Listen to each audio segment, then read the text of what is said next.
GETV is back, proud to present. It's Waves. How you doing? Pleased to meet you, brother. Good, bro. How are you? How are you? Fine, thank you. Let me get this out of the way quickly first. Where are you from, man? I'm originally from Moscow, Russia, so that's crazy. Grew up in an orphanage most of my life, so that's crazy. And then I moved to the States like freshman year, got out of the trenches, you know what I'm saying, out of poverty, all that shit. And then now I live in Cali, I live in Colorado, I live in Russia, and then I'm currently looking at Alaska, but we'll see. Somewhere, I must admit, somewhere that I could quite possibly live myself as Alaska. In your early background then in music, what was your first, you're probably going into high school and things, what was your first thing you did musically? Um, I'm trying to think. Oh, sorry, I'm trying to figure out how to connect my AirPods because it's hard for me to hear you. I'm not sure how to do that. Well, I think it's working. They're my AirPods. No, it is. I hate technology. Tell me about it. All right, go ahead, continue. Sorry, my bad. So what's your question? So when you was first getting into music, what was actually the first thing that you actually did musically? Is it something that was within your family, or was it something that happened at high school?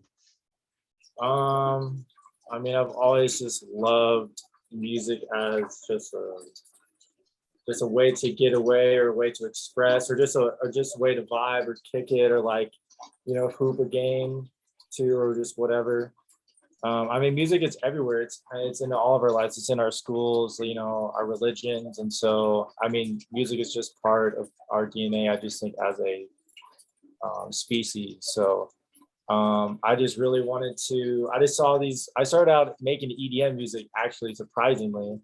And I saw all these like people like Skrillex and all these other people like start like popping off and shit. And so I was just like, yo, I can make the same shit. It sounds like a bunch of bullshit put together anyway. So I did. And then all my homies were like, damn, bro, you should drop some merch with Yo Drop. So then I dropped some shitty ass merch. Everybody in my school was buying CDs and flash drives and merch off me. And so we're kind of started from there. And then I transitioned from that because I got bored of it. I was just like, I'm done. Like, I don't want to be Skrillex anymore. Like, that's not my dream. I was like, I want to do rap. I want to do hip hop. I started getting more connected to the underground scene because I was always still in the underground. And so I signed my first deal at like 16 and a half. I'm not going to say the label, but it was like, you know, I made like I got like 1.5 million off the rip just for signings. And so it was like a 4-year contract, opt out at 3, like 4 million guaranteed, like. And that was just for producing. That wasn't for rapping or nothing. But they were like, yeah, if you want to drop some shit, you can. And they're like, we don't think it's going to do anything. And then every time I dropped something, it was like, numbers just went up and up and up. What would you consider then to be your first charted success where you look back and you go, yep, that was the moment? Gosh, probably 2019. So I was working on my first album. It took me like about 4 years. And so this is like right after like my ex-fiance like cheated on me with one of my best friends and they had twins. So this is like during like planning a wedding and everything. So always like, the best way to make music, yeah, when bro. there's So heartbreak in the way. So like off the rip, all my like I have like one of my right hand man Venom, who's my manager and head of security. Me and him lived in this house in Calabasas and Hidden Hills. So I was like 3 houses down from Kanye. And so I just rented out this bitch from like literally from like July till like the album dropped 4 years later. And I didn't leave the house for like 4 years. I didn't leave. I Uber Eats. I got sponsored by Uber Eats because I just ordered from them so much. The first time I left was like for the album release party. So I called it Ambience of the Sound. I got Playboy Cardi on 2 songs, Pure Born. I had like, it was crazy. And so I think my first success was that album because I had Bands Up Part 1, which had Playboy Cardi on it, and that went like #1 in like I think 250 some countries. Wow. And then the song Intro that had Pierre Bourne and Playboy Cardi on it, and that went #1. So I had 2 #1 hits in like less than 12 months. I was getting like 20 to 30 million streams average on each song. Like it was crazy. So, and then I went on tour, and that shit was crazy. And I was on tour with Cardi, I was on tour with Pierre, I was on tour with like Juice WRLD. And then I started like meeting all these guys like Trippie Redd, K-Swab. You know, I started linking up with a lot more underground, like Ken Carson, Lil Pump, Smoke Perk. So I started linking up, and then I started working with Kanye. I worked on like a Pablo. I worked on, you know, Donda 2. I'm working on Donda 3 right now. So yeah, it just all started from just me wanting to like do better than what the industry was doing, because it just all sounded the fucking same. And so I was just like, what are you most proud of? What I'm most proud of? Like in life, or just like, yeah, you know, you can musically or in life, what stands I out would for say you? music. I would say musically. Hold on, my manager set me up. He's like, are you in the meeting? I'm like, yeah. But music wise, gosh, I'd say probably winning my first like music award. I think that for me really was just like kind of to all the haters and shit. I'm just like, oh fuck you, you know what I'm saying? Because it was just like, it was like all the doubts. I mean, I've dealt with so much shade and whatever, and like, yeah, I saw while doing a little bit of research, you've had a couple of issues legally that you've got round and got out of. And I dare say that most, well, 99% of producers at some point in time, they have their issues legally, be it with sampling or be it with. Yeah, you know. I mean, I've done a year and a half of prison, you know what I'm saying? In a cell block, you know, you have all that shit, you know what I'm saying? So yeah, I was young and dumb. I had all this, I mean, I had all that money, like, Yep. like I was just like cheap keep. I was just like buying, you know what I'm saying? I was just like walking around, like some teacher be like, that's just shit I don't like, and I just like leave the school, and I'm like, I'm rich, motherfucker. What are you gonna do? Like, I just pulled up in the new, you know, Nissan GTR. Like, what you gonna do, bro? Like driving your Civic, poor, like, you know, stop being broke, bro. Like, become a professor, not a kindergarten teacher, bro. Like, I just didn't care, but I mean, or going #1, that was probably that. And then I would say my life is probably when I got everyone in my family plus cousins, aunts and uncles. I got us all like mansions, like all in the same neighborhoods, like in different, like I want to live in this state. And then I just bought them all right next to each other, just built them all up, got them all cars. I mean, my mom's taken care of, like she lives lavishly, like she goes wherever she wants, she travels the world, she lives lavishly. My mom was single, you know what I'm saying, until, you know, I finally met my mom and we reconciled. It's this crazy story, and I got like siblings and blood siblings now, and I take care of them. Like, my brother Grevin lives in Colorado, so that's why I'm here kicking it with him and helping him with his music stuff right now. So so I take care of him, like I'm paying for his college and shit. Like, he works for me, so I hire him. So you know, it's just like, that's probably the biggest thing, was really just really be able to, like, because I think everybody dreams of that moment where they make it big in something, or I wish I was an actor and had $1 billion or whatever, and they always have those dreams and visions of like live, you know what I'm saying, that lifestyle, or like the Kardashian life where they just do whatever and blah blah blah blah. And so just like seeing that, I think, come to fruition, and just, you know, manifesting that for so many years, I think was like probably the most rewarding, because then I kept my promise to like my mom, you know what I'm saying? So is it a different feeling then from producing a track to actually putting a track out yourself? Like, for example, on Spotify, the streams 873,000 for Ex Best Friend, 827,000 for Rax Part 2. They're just a couple just off the top. Like, is it a different feeling completely actually putting your own music out there than producing?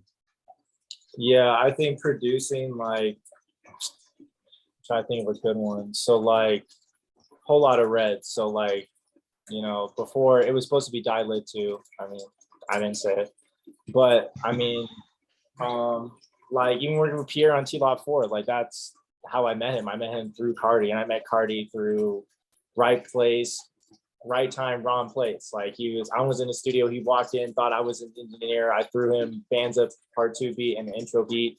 And then 3 days later, I'm meeting Pierre, and he's like, oh, bro, I got this T-Lot 4. And like, he's like, he played me like a couple beats, and I was like, okay, bet. And he was like, I want you to produce on the down low, blah, blah, blah, blah. So like, it's definitely a cool feeling to like when you drop something for them, like a whole lot of red, like that shit popped off for real. Like it's a classic now. Like everybody's saying it's still the best album of the year, and it's 2022 and dropped like a couple years ago. You know what I'm saying? Yeah. So, but like when I drop my own shit, like just hearing fans like on Discords and like fan pages and just DMs and just be like, yo, these are classics. Like this is a Waves classic, bro. Like, oh, yo, I made this Waves type beat.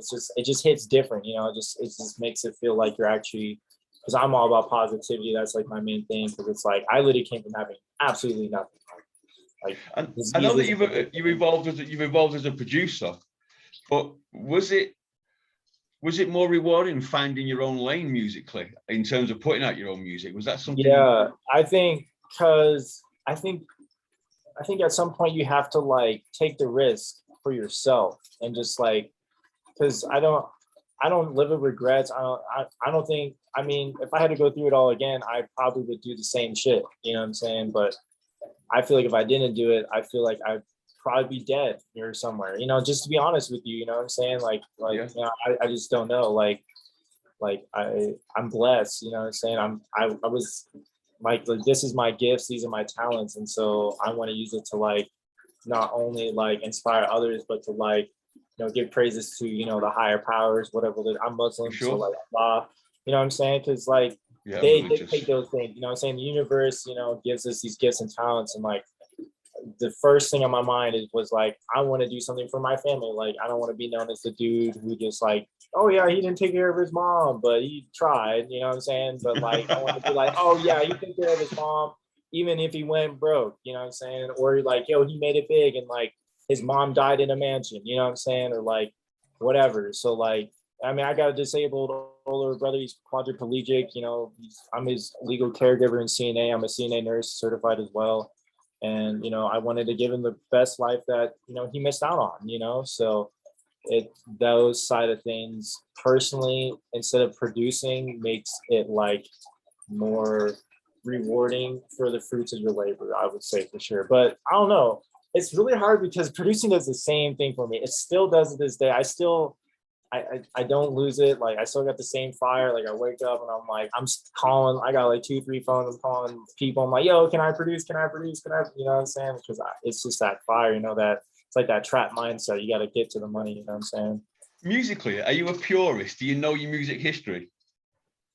If it's underground, like, yeah, I mean, not fully, but I mean, I've been behind the scenes for, you know, 10 plus years. Well, actually 12, 13 now. But I mean, if you have questions, I can definitely like fill in some blanks. You know, I'm an open book, like I said.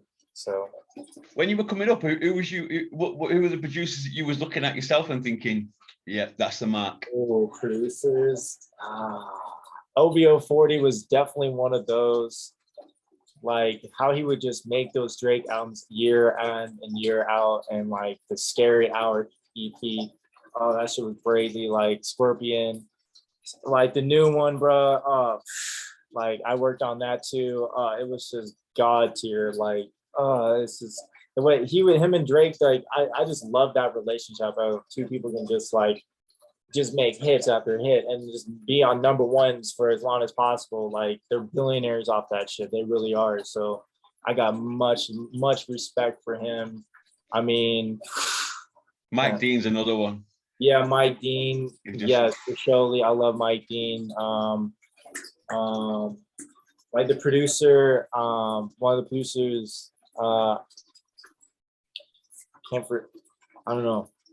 But I called him J Money. That was his name. But he was like one of the producers behind the scenes for Juice WRLD. And now he made Juice WRLD beats. It was like, that shit was crazy. Like Kanye, I loved Kanye as a producer. He just made so many classics, like with Jay-Z, and just like his like how he envisions like the Donda experience. Like that was just I was at the Mercedes and I lived there for like 2-3 weeks. It was amazing, bro. Like, oh my gosh. Like, Here's some you quick know, fire questions for you.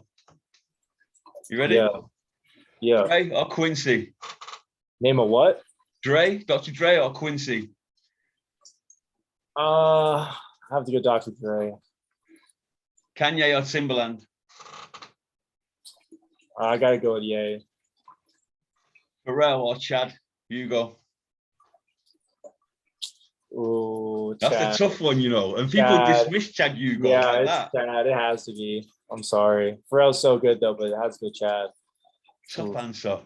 Alchemist or Mike Will Made It? Mike Will made it. It has Tough answer, too many man. classics. It's just too many classics. Max Martin or Kenny Beats? Kenny Beats. That dude changed the game. Jay Words or DJ Muggs?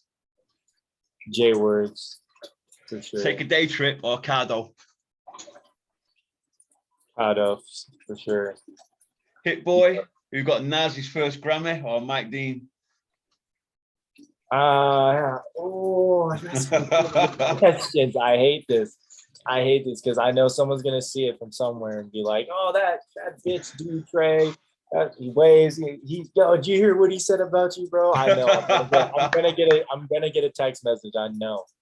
It has to be Mike Dean. I'm sorry, Hit Boy. I know Hit Boy, because he made hits, boy. You know what I'm saying? But it was Mike Dean. That was a big move getting Nas's first Grammy. It really was, but I mean, just how Mike Dean still transcends music today, like especially with how he works with Travis Scott and his synth things, and I've just sat there and just wanted to. And again, it's a constant. I'm like trying to do some shit in front of me. He's just like standing there, just like smoking. He's like, that was average waves. I'm like, bro, like I'm doing the best I can, dog. Like, fuck you, man. Like, all right, I'll leave. Like, my bad. Sorry. Tyler the Creator or DeMille? Tyler the Creator. My son loves Tyler. I love Tyler like Igor. Wow. I've been to one of his shows when he was in Denver, and it was amazing. So well Inflow or Guilty Beats? I have to say both on that one. I can't pick. Greatest album ever produced, in your opinion? Greatest album ever produced by me or someone else? Both. Oh, someone else. Oh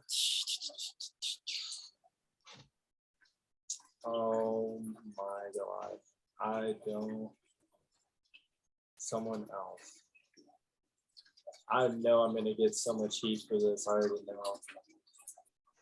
Oh, hold on. I have a list on my phone. Sorry, I gotta look it up. Knock yourself out, man. I have a top 3 in my head. I'm just like trying to figure out who. Yeah, top 3 is good. I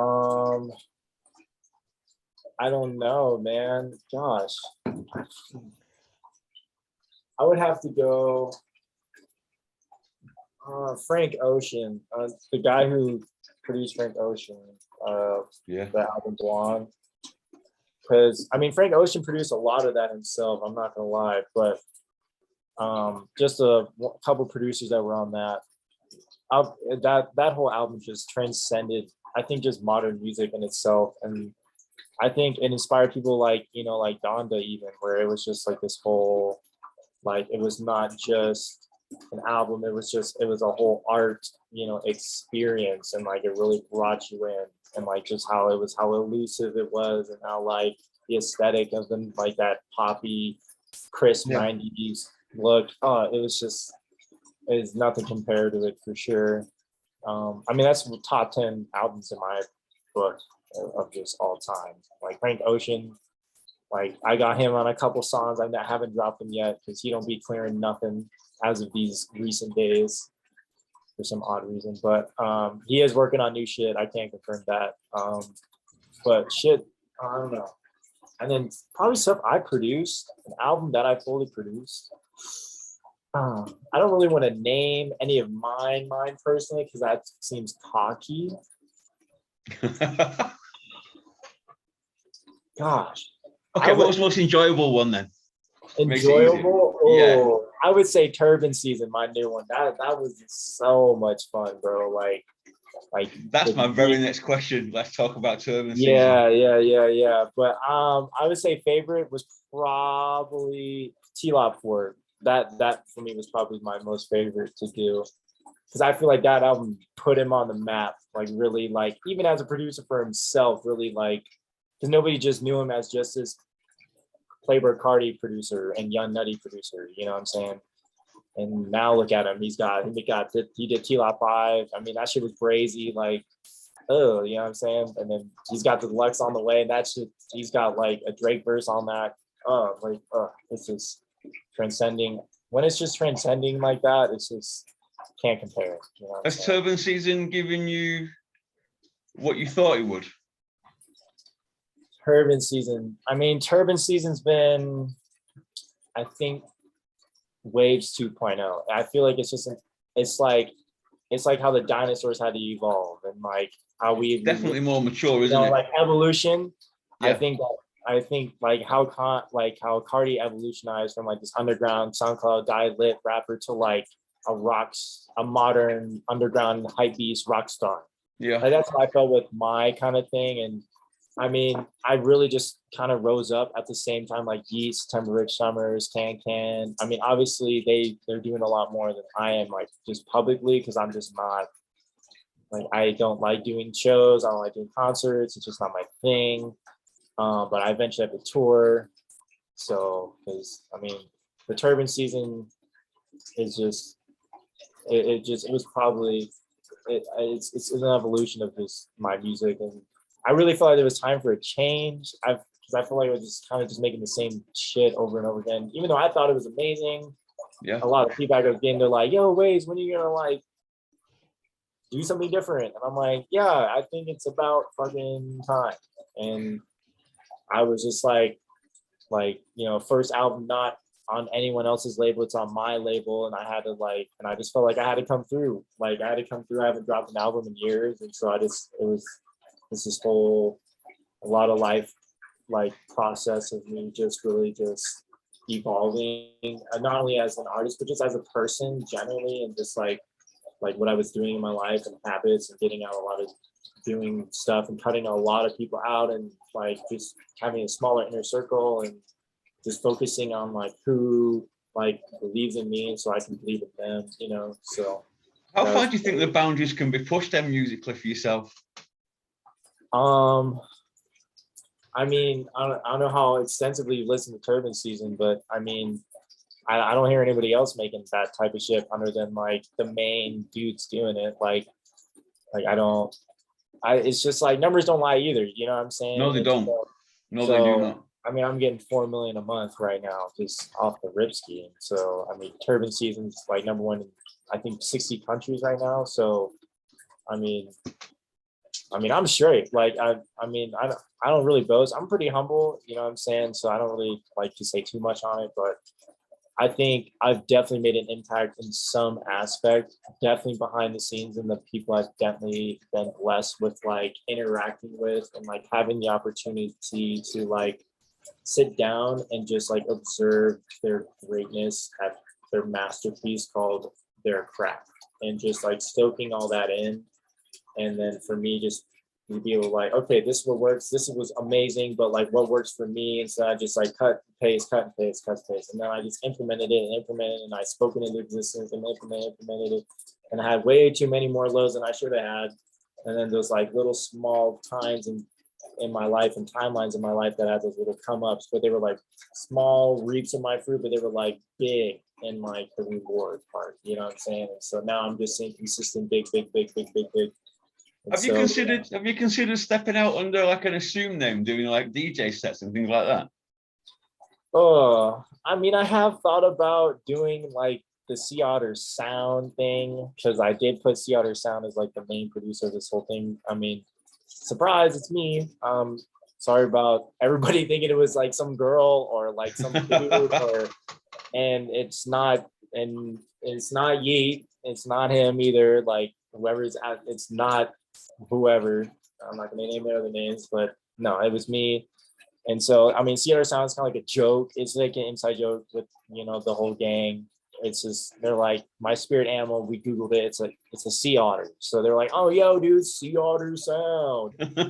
So I was just like, cool. And they're every time we're around, they're like, yo, otter, yo, dude, like, you trying to like blah, blah, blah. I'm like, dude, it's Waves or Trey, one of the two, dog. Like, I'll let it slide. But you know what I'm saying? So, I mean, definitely, yeah. I mean, I'm in the works of having like a podcast. It's called Otter Gang, and so it's kind of like it's called like the first episode is gonna be called The Pond or The Lake, something like that. Yeah. It's like a SEA OTTER SOUND. I got some like merch coming out with it. I don't know. We'll see where it goes. I mean, there could be the podcast is a thing for show. I mean, that's been in the works. So we got first like 3 episodes like recorded. We got like 3 more to go. So I got like some really special guests on there. So pretty excited. What's next for you? What's next? Yeah. What's your immediate plans? Right now, I've been working on Turbine season 2. Literally the day after I dropped it, I got instantly bored. And well, actually, there was a week after, and it was cashing all these checks from all these streaming services and just all these like stuff and all these congratulations from all my like fans and friends. And I just got bored. I was just bored, and I went and bought me like 300K chain and like bought me this, and I was just like, yeah, cool, got me like new Turbine and whatever. And I was just like, that's all I really bought. And I just like went on vacation for a little bit and flexed some money on some on Instagram pics. So I was just like, fuck it, whatever. And then I just got bored. So like I'm on vacation. I'm like with my girl. Well, she's my ex-girl now, but I was just smoking a blunt. I got bored. I got inspired to this. I was talking about turbines or something with my manager and some of the boys that came with. And I was like, yo, like, I wonder what season it is right now back home in Russia. Cause I haven't checked the weather lately. And someone was like, well, it might be, I mean, do you wear a turban all year round in Russia? Like, or because it's so cold? And I was like, no, it's because of the season. And then it was just like this weird conversation. And I was like, turban season. And then I was like, works. And then I was like, what do we always call money? Jackie. I'm like, and then I was just like, and I'm like, and then throughout, it was just a 12-hour span of me just like thinking of just random shit with this comment. I'm like, yeah, I wake up to the Jackie every morning. Yeah, I definitely fucking do that. Like, you know what I'm saying? Like, I was like, I'll definitely like, it honestly was just a cap. Like, it was just a troll. I was joking. I wasn't really serious about it at first. And then I was on this Twitch stream. Shout out to Poetic Studios. I have JMCL and Poetic Justice. So we have this community now of like 1,000, 2,000 people, and we run this Twitch stream. And I know I'm a part of their community, and I've been on there. I was like one of the first couple episodes, and I played it for them, and they were like, "Yo, like this is actually kind of like fire, bro." Like I just recorded the first like verse, the first part, and not like Photo's part at all. And they're like, "Yo, bro, like, is this shit real? Like, is this a joke or is this like serious?" And I was like, I didn't want to tell them it was a joke because I was like a guest on their show, and I was like on live with like 3,000 people watching or some shit.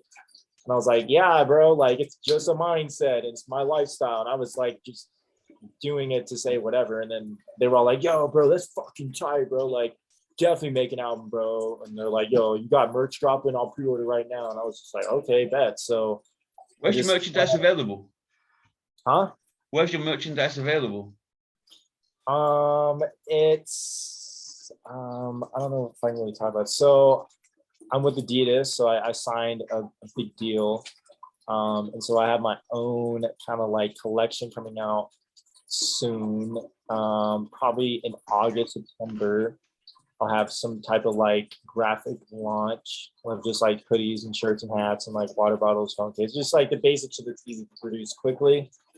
And then I got my own Yeezy colorways coming out. So I got, because Kanye's one of my close friends. So I have some like, I'll send you pictures.